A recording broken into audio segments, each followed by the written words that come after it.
Yo, what's up, squad? So we have to agree that it's not super easy for your body to build muscle all the time. Like back in the day, it was very easy for us to store fat as a survival tactic, but it was actually very difficult for us to build extra tissue on our body. Now, you have to make sure you're in a calorie surplus. You need to have the muscle building blocks to actually be able to put on this amount of muscle. Having a higher amount of protein is also a good idea.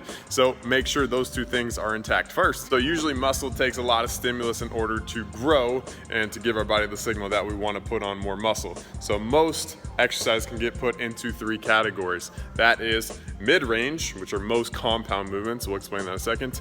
A stretch and a squeeze. So the first category of exercises would be a mid-range. So a great example is a barbell bench press.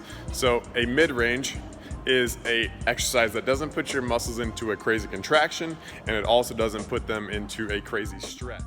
So unless you're super tight, usually the bottom of a bench press, as you can see in the video, doesn't actually put your chest into a gigantic stretch, and at the top of the motion, it doesn't actually put your muscles into a huge contraction at the top. So most people need to put their mid-range exercises at the first and maybe even the second exercise in your actual workout.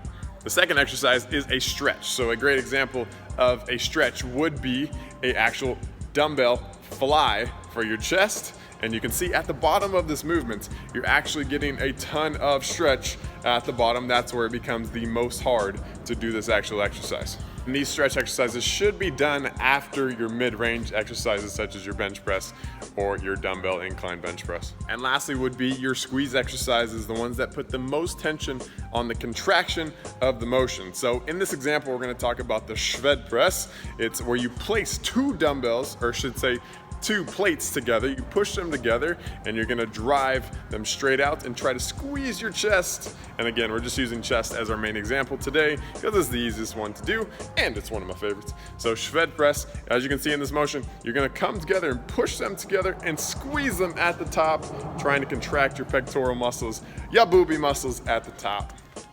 Contraction movements should be done at the end of your workout, usually after you've done a mid-range, after you've done a stretch, and the squeeze and the contraction will be at the end of the workout. I've placed a description of an example workout for your chest, and I hope this helped. Guys, this is a great hack, different stimulus for the muscles to help them grow.